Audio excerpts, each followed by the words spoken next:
Bienvenue dans cette nouvelle édition d'Africa News Today. Je suis Sharon Kamara et voici les titres de la semaine. Dans l'est de la République démocratique du Congo, les habitants impactés par la fermeture de l'aéroport international de Goma doivent trouver des alternatives pour se déplacer. Parmi les rares options, le passage par le Rwanda. Il est accusé de meurtre, trahison, terrorisme ou encore crime contre l'humanité. Riek Machar, l'ancien vice-président du Soudan du Sud, comparaît devant la justice. À ses côtés, 7 co-accusés, tous membres de son parti. Un référendum pour marquer le retour à l'ordre démocratique 4 ans après le coup d'État. En Guinée, plus de 6 millions d'électeurs étaient appelés aux urnes dans le cadre du référendum constitutionnel. La fermeture de l'aéroport international de Goma depuis l'arrivée des rebelles en janvier dernier a contraint les voyageurs dans l'est de la République démocratique du Congo à se réinventer, qu'ils soient locaux ou internationaux. L'unique alternative pour se déplacer est désormais le passage par le Rwanda. Comment la population s'adapte à ce changement majeur? Explication dans ce sujet de notre correspondante à Goma, Malaïka Élysée. Les postes frontaliers des provinces du Nord et du Sud Kivu connaissent désormais des horaires élargis. À la Grande Barrière, principal point de passage entre Goma et Rubavu, les contrôles sont désormais assurés de 6h à minuit. Cette nouvelle disposition entrée en vigueur la semaine dernière a été instaurée par les autorités rebelles de la FCM23 qui contrôlent cette région depuis janvier. Une mesure motivée par l'augmentation du flux migratoire entre les deux villes frontalières. C'est une bonne nouvelle. Avant, il y avait beaucoup de pression à cause de la fermeture à 15h. Maintenant, avec la prolongation, on peut traverser sans stress, même si on va jusqu'à 18h. Les voyageurs, c'était un peu difficile de voyager vu qu'il n'y avait pas de l'aéroport. Mais comme on a encore augmenté l'heure, donc les gens peuvent voyager sans problème. Selon l'administration rebelle, cette mesure vise à faciliter la circulation des personnes et des biens dans un contexte de forte dépendance économique entre les deux pays. Les mouvements ont augmenté. C'est pourquoi aussi on a élargi les aides. C'est ça. Nous sommes venus pour la population. Il faut aider la population. C'est comme ça. On ne peut pas arrêter les mouvements de plus de 2 millions de personnes ici à Goma. Non, c'est impossible. Parce que les principes de beau voisinage qui gèrent le comportement des États, il y a le principe de beau voisinage. C'est-à-dire, nous sommes voisins éternels avec le Rwanda.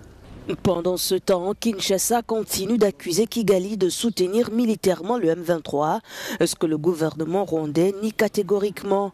Sur place, la société civile salue la mesure. Sur le plan économique, cette collaboration commerciale entre le peuple congolais et le peuple rwandais contribue aussi bien pour les Rwandais que pour le Congolais, économiquement par là. Sur le plan diplomatique, on peut estimer que Kinshasa risque encore d'accentuer ses accusations. Depuis la prise de contrôle de Goma par le M23 en janvier, l'aéroport international reste fermé. Pour de nombreux voyageurs locaux comme étrangers, le passage par le Rwanda reste la seule option viable. Ce contexte accentue l'importance stratégique de la Grande Barrière, déjà classée parmi les points de passage les plus fréquentés d'Afrique centrale. Au Soudan du Sud, l'ex-vice-président Riek Machar doit faire face à la justice. Figure majeure de l'opposition, il est notamment accusé de crimes contre l'humanité et de conspiration, officiellement pour avoir participé à la coordination d'une attaque contre une base militaire en mars dernier. Un assaut qui a fait plus de 250 morts. Le procès de Riek Machar est diffusé en direct sur la télévision publique. Au Soudan du Sud, l'opposant Riek Machar comparaît devant le tribunal pour trahison. Le procès pénal de l'ex-vice-président sud-soudanais s'est ouvert lundi à Djouba, la capitale, aux côtés de 7 autres personnes, tous poursuivis pour meurtre, complot terrorisme, destruction de biens publics et d'équipements militaires et crimes contre l'humanité. Le procès est retransmis à la télévision nationale. Il s'agit de la première comparution publique de Riek Machar, assigné à résidence depuis mars. Le président Salva Kiir a suspendu Machar de ses fonctions de vice-président début septembre. Cette décision arrivait juste après que les autorités judiciaires ont déclaré que l'homme faisait l'objet de poursuites pénales pour son rôle présumé dans une attaque contre une garnison des troupes gouvernementales au début de l'année. La défense soutient que Machar ne peut être poursuivi pénalement sans porter atteinte à l'esprit de l'accord de paix conclu en 2018, mettant fin à la guerre civile meurtrière qui a fait environ 400 000 victimes. Les avocats de la défense affirment que cet accord régit effectivement le Soudan du Sud, qui est au bord du retour de la guerre totale, alors que les forces gouvernementales combattent les groupes armés considérés comme fidèles à l'opposition.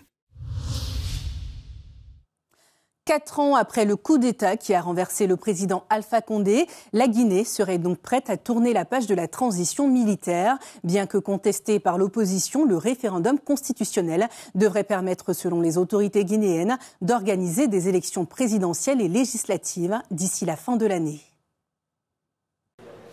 L'heure est au décompte des voix dans certains bureaux de vote en Guinée, alors que 6,7 millions d'électeurs étaient attendus dans les urnes dimanche pour le référendum sur un projet de constitution. Le scrutin doit obtenir un taux de participation d'au moins 50% pour être adopté. Ce référendum constitue une étape clé dans la transition de la Guinée qui passerait d'un régime militaire dirigé par le général Mamadi Doumbouya à un régime civil. Le référendum a été organisé par la Direction générale des élections, un nouvel organe qui supervisera le décompte des voix et dont les 2 responsables ont été élus par le général Doumbouya. Certains détracteurs estiment qu'il s'agit d'un moyen pour lui, qui a pris le pouvoir par la force il y a 4 ans, de se porter candidat à la présidence et de légitimer son régime militaire. De nombreux partis politiques guinéens ont été dissous l'année dernière et les 3 principaux partis d'opposition ont été suspendus quelques semaines avant le référendum, ce qui les a empêchés d'organiser des rassemblements et de s'adresser à la population. L'opposition avait donc appelé à un boycott du scrutin. C'est une grande première sur le continent africain. Les championnats du monde de cyclisme se tiennent à Kigali, au Rwanda. Un événement de grande envergure qui illustre les actions menées par le pays pour valoriser son image à l'international sur le plan sportif, diplomatique ou encore sécuritaire. Placée sous le thème Riding New Heights, la cérémonie de lancement des championnats de cyclisme UCI, qui s'est tenue à Kigali, au Rwanda, a attiré plus de 1000 participants, dont des coureurs, des délégués de fédérations nationales, des officiels du cyclisme et des dignitaires du monde entier. Le Belge Remco Evenepoel a poursuivi sa domination sur le contre-la-montre en remportant sa 3e médaille d'or consécutive dans le contre-la-montre individuel masculin. Evenepoel a terminé le parcours de 40 km,6 en 49 minutes et 6 secondes, s'assurant ainsi son 3e titre mondial ITT consécutif après ses victoires précédentes à Glasgow en 2023 et à Zurich en 2024. Les 2 entraînements et la course d'aujourd'hui se sont bien déroulés, alors j'espère que j'aurai le même sentiment la semaine prochaine. Mais oui, c'est sûr que c'est quelque chose auquel il faut s'adapter les premiers jours, mais je suis venu ici avec un état d'esprit ouvert et prêt à faire face à toutes les situations. Je pense donc que jusqu'à présent, l'entraînement et la course se déroulent plutôt bien. Nous avons toute une équipe qui nous soutient dans cette course, et oui, nous allons fêter ça avec l'équipe et faire une longue sortie de bain. J'ai hâte de remonter sur mon vélo de route.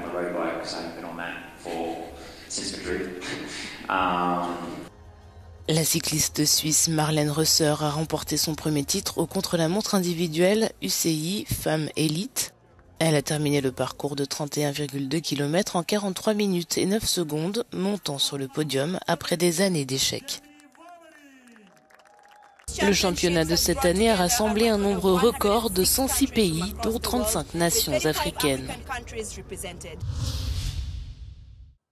Et comme chaque semaine dans Africa News Today, voici l'agenda hebdomadaire avec quelques dates à retenir.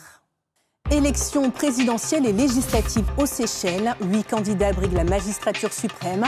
Et parmi eux, le président sortant, Wavel Ramkalawan, élu pour la première fois en 2020. Malgré une croissance de 3,6% en 2024, avec une hausse du nombre de touristes, l'augmentation du coût de la vie reste l'une des préoccupations majeures pour les habitants de l'archipel. Le FIMO pose ses valises à Paris en France. Le Festival international de la mode au Togo réunira pour l'occasion des créateurs venus de tout le continent, Bénin, Sénégal, Ouganda, mais aussi des Caraïbes. Une rencontre dédiée à la promotion de l'innovation et de la création en Afrique. Au Nigeria, la conférence des créateurs africains explore l'avenir de l'Afrique dans l'économie numérique mondiale et s'intéresse plus particulièrement à l'essor de l'intelligence artificielle sur le continent.